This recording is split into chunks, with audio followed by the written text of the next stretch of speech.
Grupo Espírita Amadeu Ferretti apresenta um estudo sequencial da obra O Livro dos Espíritos. Olá, queridos amigos! Hoje iremos estudar as questões 392 a 399 da obra O Livro dos Espíritos, que falam sobre o esquecimento do passado. Ao adentrarmos os ensinamentos da doutrina espírita, uma das questões que frequentemente despertam curiosidade e reflexão é: por que não nos lembramos das nossas vidas passadas? Se somos espíritos imortais, já tendo vivido múltiplas existências, por que, ao renascermos na Terra, esse passado nos é ocultado? Kardec, dialogando com os espíritos superiores, nos mostra que o esquecimento do passado não é uma falha da natureza, mas sim uma estratégia divina de sabedoria e misericórdia.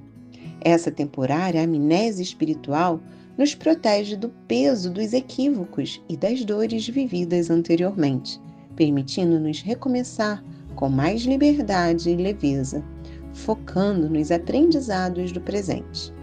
No entanto, mesmo sem lembranças conscientes, trazemos conosco as marcas do que já vivemos, tendências, virtudes, dificuldades, afinidades e aversões inexplicáveis. O espírito carrega em si mesmo as conquistas e desafios ainda não superados, que moldam sua personalidade e suas experiências atuais. Este estudo é um levantamento do tema do esquecimento do passado nas obras da codificação e tem por objetivo refletir sobre a importância do esquecimento do passado como parte do processo evolutivo, compreendendo como ele atua não como um obstáculo, mas como uma bênção que favorece o progresso moral e a reconciliação entre os espíritos. No Evangelho segundo o Espiritismo, capítulo 5, Bem-aventurados aflitos, encontramos o item 11, falando sobre o esquecimento do passado. De acordo com o Evangelho, está escrito assim: em vão se objeta que o esquecimento constitui obstáculo a que se possa aproveitar da experiência de vidas anteriores. Havendo Deus entendido de lançar um véu sobre o passado, é que há nisso vantagem. Com efeito, a lembrança traria gravíssimos inconvenientes. Poderia, em certos casos, humilhar-nos singularmente, ou então exaltar-nos o orgulho, e assim entravar o nosso livre-arbítrio. Em todas as circunstâncias, acarretaria inevitável perturbação nas relações sociais. Frequentemente, o espírito renasce no mesmo meio em que já viveu, estabelecendo de novo relações com as mesmas pessoas, a fim de reparar o mal que lhes haja feito. Se reconhecesse nelas as a quem odiara, quiçá o ódio se lhe despertaria outra vez no íntimo. De todo modo, ele se sentiria humilhado em presença daquelas a quem houvesse ofendido. Para nos melhorarmos, outorgou-nos Deus precisamente o de que necessitamos e nos basta: a voz da consciência e as tendências instintivas. Priva-nos do que nos seria prejudicial. Ao nascer, traz um homem consigo que adquiriu, nasce qual se fez. Em cada existência tem um novo ponto de partida. Pouco lhe importa saber o que foi antes. Se vê punido, é que praticou o mal. Suas atuais tendências mais indicam o que lhe resta corrigir em si próprio, e é nisso que deve concentrar-se toda a sua atenção, porquanto daquilo de que se haja corrigido completamente, nenhum traço mais conservará. As boas resoluções que tomou são a voz da consciência, advertindo-o do que é bem e do que é mal, e dando-lhe forças para resistir às tentações. Aliás, o esquecimento ocorre apenas durante a vida corpórea. Volvendo à vida espiritual, readquire o espírito a lembrança do passado. Nada mais há, portanto, do que uma interrupção temporária, semelhante à que se dá na vida terrestre durante o sono, a qual não obsta a que no dia seguinte nos recordemos do que tenhamos feito na véspera e nos dias precedentes. E não é somente após a morte que o espírito recobra a lembrança do passado. Pode dizer-se que jamais a perde, pois que, como a experiência o demonstra, mesmo encarnado, adormecido o corpo, ocasião em que goza de certa liberdade, o espírito tem consciência de seus atos anteriores. Sabe por que sofre e que sofre com justiça. A lembrança unicamente se apaga no curso da vida exterior, da vida de relação, mas na falta de uma recordação exata que lhe poderia ser penosa e prejudicá-lo nas suas relações sociais, forças novas aure ele nesses instantes de emancipação da alma, se os sabe aproveitar. De acordo com o Livro dos Espíritos, na questão 392, diz assim: por que perde o espírito encarnado a lembrança do seu passado? Não pode o homem, nem deve saber tudo. Deus assim o quer em sua sabedoria. Sem o véu que lhe oculta certas coisas, ficaria ofuscado, como quem, sem transição, saísse do escuro para o claro, esquecido do seu passado, é mais ele mesmo. A 393, pergunta: como pode o homem ser responsável por atos e resgatar faltas de que se não lembra? Como pode aproveitar da experiência de vidas de que se esqueceu? Concebe-se que as tribulações da existência lhe servissem de lição se recordasse do que as tenha podido ocasionar. Desde que, porém, disso não se recorda, cada existência é para ele como se fosse a primeira, e eis que então está sempre a recomeçar.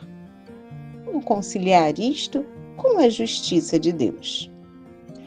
A resposta nos diz sobre a responsabilidade e fala assim para a gente: em cada nova existência, o homem dispõe de mais inteligência e melhor pode distinguir o bem do mal, onde o seu mérito se lembrasse de todo o passado. Quando o espírito volta à vida primitiva, à vida espírita, diante dos olhos se lhe estende toda a sua vida pretérita.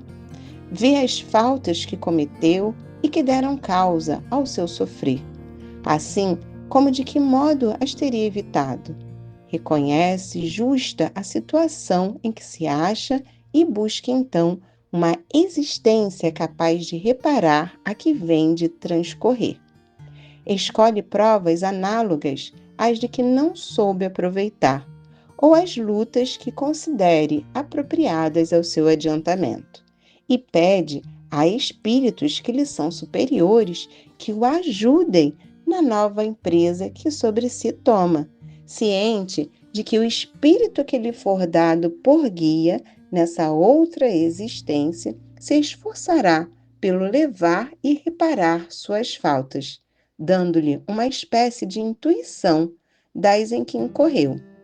Tendes essa intuição no pensamento, no desejo criminoso que frequentemente vos assalta e a que instintivamente resistis, atribuindo as mais das vezes essa resistência aos princípios que recebestes de vossos pais, quando é a voz da consciência que vos fala. Essa voz, que é a lembrança do passado, vos adverte para não recairdes nas faltas de que já vos fizestes culpados. Na nova existência, se sofre com coragem aquelas provas e resiste, o espírito se eleva e ascende na hierarquia dos espíritos, ao voltar para o meio deles. A nota que Kardec traz para a gente, ele diz assim: não temos, é certo, durante a vida corpórea, lembrança exata do que fomos, nem do bem ou do mal que fizemos em anteriores existências, mas temos de tudo isso a intuição, sendo as nossas tendências instintivas uma reminiscência do passado, e a nova consciência que é o desejo que experimentamos de não reincidir nas faltas já cometidas, nos concita a resistir àqueles pendores. A questão 394 nos pergunta assim: nos mundos mais elevados do que a Terra, onde os que os habitam não se veem imprimidos pelas necessidades físicas, pelas enfermidades que nos afligem, os homens compreendem que são mais felizes do que nós? Relativa é, em geral, a felicidade. Sentimos-la mediante comparação com o estado menos ditoso, visto que, em definitivo, alguns desses mundos, se bem melhores do que o nosso, ainda não atingiram o estado de perfeição. Seus habitantes devem ter motivos de desgostos, embora de gênero diverso dos nossos. Entre nós, o rico, conquanto não sofra as angústias das necessidades materiais como o pobre, nem por isso se acha isento de tribulações que lhe tornam amarga a vida, pergunta então: a situação em que se encontram, os habitantes desses mundos não se consideram tão infelizes quanto nós? Na em que nos vemos e não se lastimam da sorte? Ouvidades de existências inferiores que lhe sirvam de termos de comparação? Cabem aqui duas respostas distintas. Há mundos entre os que de que falas, cujos habitantes guardam lembrança clara e exata de suas existências passadas. Esses, compreendes, podem e sabem apreciar a felicidade de que Deus lhes permite fluir. Outros há, porém, cujos habitantes, achando-se, como dizes, em melhores condições do que vós na terra, não deixam de experimentar grandes desgostos, até desgraças. Esses não apreciam a felicidade de que gozam, pela razão mesma de se não recordarem de um estado mais infeliz. Entretanto, se não apreciam como homens, apreciam-na como espíritos. Questão 394 traz uma nota, que é de Kardec. Diz assim para a gente: no esquecimento das existências anteriores transcorridas, sobretudo quando foram amarguradas, não há qualquer coisa de providencial e que revela a sabedoria divina? Nos mundos superiores, quando a sua recordação já não passa de um pesadelo longínquo, é que as vidas desgraçadas se apresentam à memória. Nos mundos inferiores, a lembranças de todas as que se tenham sofrido não agravaria as infelicidades presentes? Concluamos, pois, daí que tudo que Deus fez é perfeito e que não nos toca criticar-lhe as obras, nem lhe ensinar como deveria ter regulado o universo. Gravíssimos inconvenientes teria o nos lembrarmos das nossas individualidades anteriores. Em certos casos, humilhar-nos-ia sobremaneira, em outros nos exaltaria o orgulho, peando-nos, em consequência, o livre-arbítrio. Para nos melhorarmos, dá-nos Deus exatamente o que nos é necessário, e basta: a voz da consciência e os pendores instintivos. Priva-nos do que nos prejudicaria. Acrescentemos que, se nos recordássemos dos nossos precedentes atos pessoais, igualmente nos recordaríamos dos relativos aos outros homens, do que resultaria talvez os mais desastrosos efeitos para as relações sociais. Nem sempre podendo honrar-nos do nosso passado, melhor é que sobre ele um véu seja lançado. Isto concorda perfeitamente com a doutrina dos espíritos acerca dos mundos superiores à Terra. Nesses mundos, onde só reina o bem, a reminiscência do passado nada tem de penosa. Tal a razão porque neles as criaturas se lembram da sua antecedente existência, como nos lembramos do que fizemos na véspera. Quanto à estada que se possa ter feito em mundos inferiores, não passará então, como já dissemos, de mau sonho. Na questão 395, pergunta: Podemos ter algumas revelações a respeito de nossas vidas anteriores? Nem sempre. Contudo, muitos sabem o que foram e o que faziam, se lhes permitisse dizê-lo abertamente. Extraordinárias revelações fariam sobre o passado. Na questão 396, algumas pessoas julgam ter vaga recordação de um passado desconhecido, que se lhes apresenta como a imagem fugitiva de um sonho, que em vão se tenta reter. Não há nisso simples ilusão? Algumas vezes é uma impressão real, mas também frequentemente não passa de mera ilusão contra a qual precisa o homem pôr-se em guarda, porquanto pode ser efeito de superexcitada imaginação. 397. Nas existências corpóreas da natureza mais elevada do que a nossa, é mais clara a lembrança das anteriores? Sim, à medida que o corpo se torna menos material, com mais exatidão o homem se lembra do seu passado. Esta lembrança, os que habitam os mundos de ordem superior a têm mais nítida. 398. Sendo os pendores instintivos uma reminiscência do seu passado, dar-se-á que pelo estudo desses pendores seja possível ao homem conhecer as faltas que cometeu? Até certo ponto. É preciso, porém, levar em conta a melhora que se possa ter operado no espírito e as resoluções que ele haja tomado na erradicidade. Pode suceder que a existência atual seja muito melhor que a precedente. 398A. Poderá também ser pior, isto é, poderá o espírito cometer uma existência faltas que não praticou na precedente? Depende do seu adiantamento. Se não souber triunfar das provas, poderá ser arrastado a novas faltas, consequentes à posição que escolheu. Mas, em geral, estas faltas denotam antes um estacionamento que uma retrogradação, porquanto o espírito é suscetível de se adiantar ou de parar, nunca, porém, de retroceder. 399.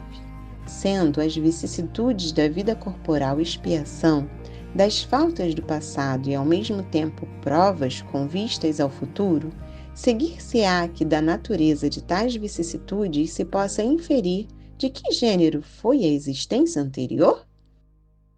Muito a miúde é isso possível, pois que cada um é punido naquilo por onde pecou.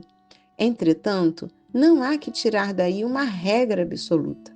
As tendências instintivas constituem indício mais seguro, visto que as provas, porque passa ao espírito, são determinadas, tanto pelo que respeita ao passado, quanto pelo que toca ao futuro.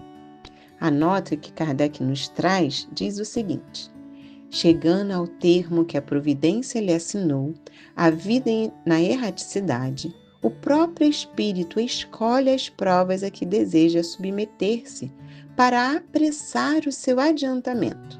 Isto é, escolhe o gênero de existência que acredita ser o mais próprio e lhe fornecer os meios de adiantar-se, e tais provas estão sempre em relação com as faltas que lhe cumpre expiar.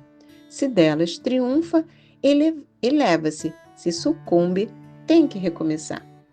O espírito goza sempre do livre-arbítrio. A virtude dessa liberdade é que escolhe, quando desencarnado, as provas da vida corporal, e que, quando encarnado, decide fazer ou não fazer certas coisas, procedendo à escolha entre o bem e o mal.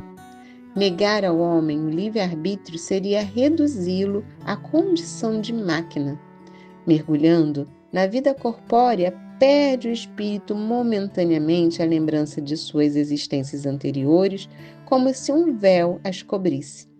Todavia, conserva algumas vezes vaga consciência dessas vidas, que em certas circunstâncias lhe podem mesmo ser reveladas.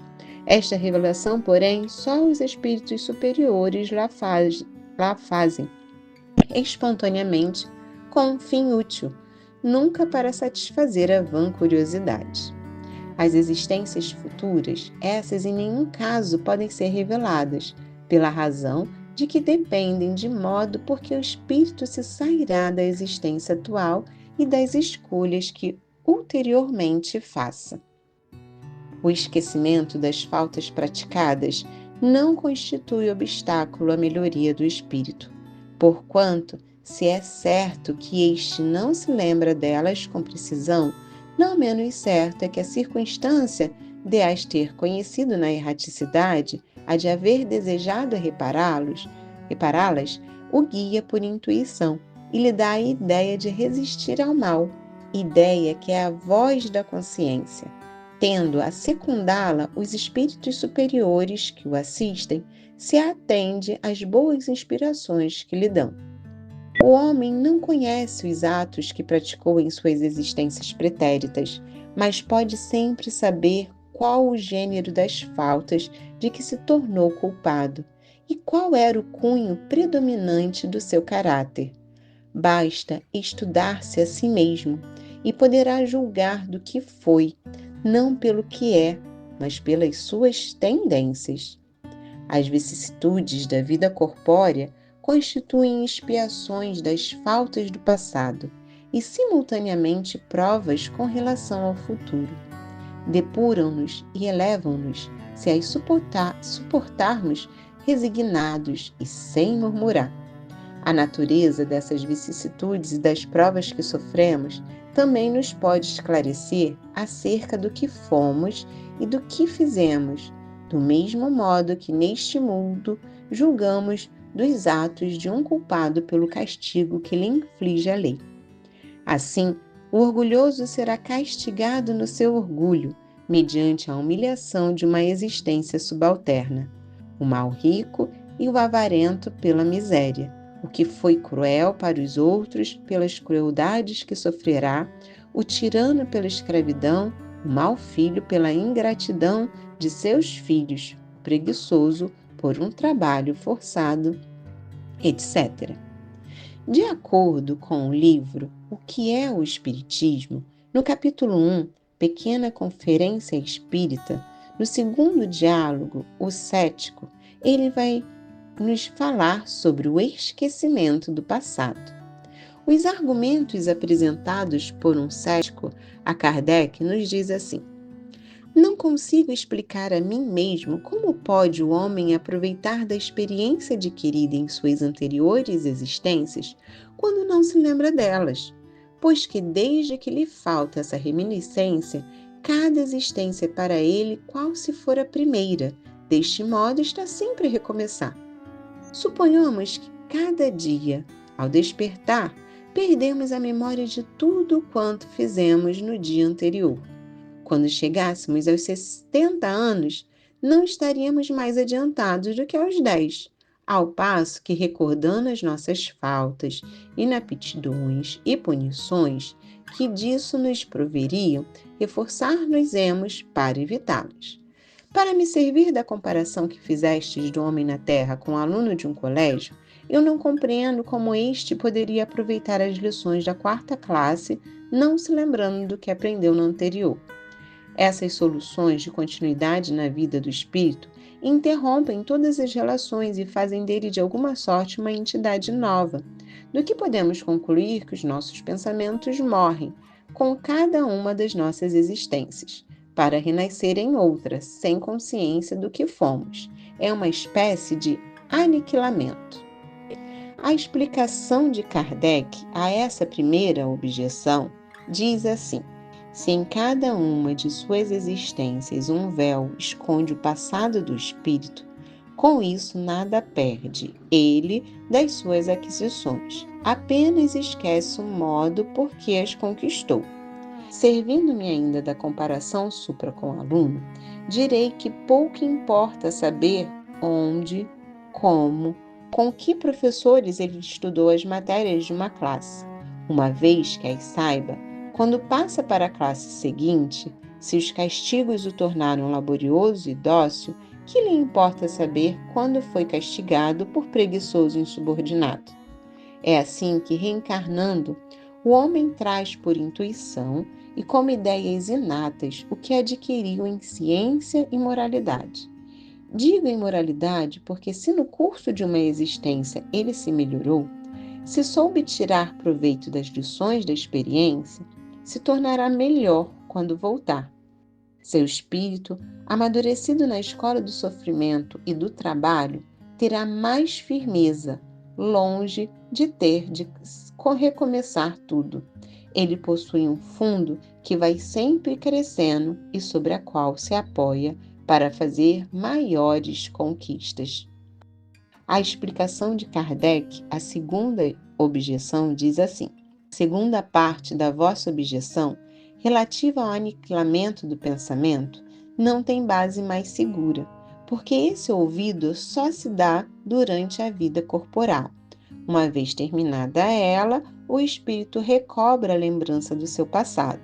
Então poderá julgar do caminho que seguiu e do que lhe resta ainda fazer, de modo que não há essa solução de continuidade em sua vida espiritual, que é a vida normal do espírito. Esse esquecimento temporário é um benefício da providência.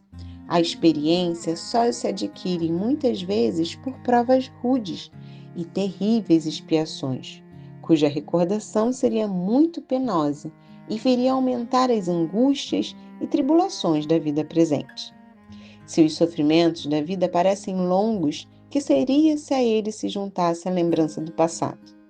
Vós, por exemplo, meus amigos, sois hoje um homem de bem, mas talvez devais isso aos rudes castigos que recebestes pelos malefícios que hoje vos repugnaria a consciência. Ser-vos-ia agradável a lembrança de ter sido outrora enforcado por vossa maldade? Não vos perseguiria a vergonha de saber que o mundo não ignorava o mal que tinhais feito? Que vos importa o que fizestes e o que sofrestes para espiar quando hoje sois um homem estimável? Aos olhos do mundo, sois um homem novo, e aos olhos de Deus, um espírito reabilitado. Livre da reminiscência de um passado importuno, viveis com mais liberdade. É para vós um novo ponto de partida. Novas dívidas anteriores são pagas, cumprindo-vos ter cuidado de não contrariar outras. Quantos homens desejariam assim poder durante a vida lançar um véu sobre os seus primeiros anos? Quantos, ao chegar o termo de sua carreira, não têm dito: se eu tivesse de recomeçar, não faria mais o que fiz? Pois bem, o que eles não podem fazer nesta mesma vida, falo-ão em outra. Em uma nova existência, seu espírito trará em estado de intuição as boas resoluções que tiver tomado. É assim que se efetua gradualmente o progresso da humanidade. De acordo com o livro A Gênese, no capítulo 11, Gênese Espiritual, vai falar assim sobre a encarnação dos espíritos, item 22. Não há, portanto, solução de continuidade na vida espiritual sem embargo do esquecimento do passado. Cada espírito é sempre o mesmo, eu, antes, durante e depois da encarnação, sendo esta apenas uma fase da sua existência. O próprio esquecimento se dá tão só no curso da vida exterior de relação, durante o sono desprendido em parte dos liames carnais, restituído à liberdade e à vida espiritual. O espírito se lembra, pois, que então já não tem a visão tão obscurecida pela matéria. E para irmos encerrando, vamos aqui trazer uma mensagem que é de Emmanuel. O ouvido temporário. O esquecimento nessas existências fragmentárias, obedecendo às leis superiores que presidem ao destino, representa a diminuição do estado vibratório do espírito, em contato com a matéria. Esse ouvido é necessário e, afastando-se os benefícios espirituais que essa questão implica, à luz das concepções científicas, pode esse problema ser estudado atenciosamente. No novo corpo, a alma tem necessidade de adaptar-se a esse instrumento, Precisa abandonar a bagagem dos seus vícios, dos seus defeitos, das suas lembranças nocivas, das suas vicissitudes nos pretéritos tenebrosos. Necessita de nova virgindade, um instrumento virgem lhe é então fornecido. Os neurônios desse novo cérebro fazem a função de aparelhos quebradores da luz. O sensório limita as percepções do espírito e somente assim pode ser reconstruir o seu destino, para que o homem colha benefícios da sua vida temporária. Faz mister que assim seja. Sua consciência é apenas a parte emergente da sua consciência espiritual. Seus sentidos constituem apenas o necessário à sua evolução no plano terrestre. Daí a exiguidade das suas percepções visuais e auditivas em relação ao número inconcebível de vibrações que o cerca. Emmanuel. E aí encerramos com a bela frase de Paulo de Tarso: em tudo dai graças, porque esta é a vontade de Deus em Cristo Jesus para convosco. Que assim seja e que fiquem em paz, meus irmãos. Até breve. Convidamos a todos para assistirem à nossa próxima palestra. Aguardamos vocês!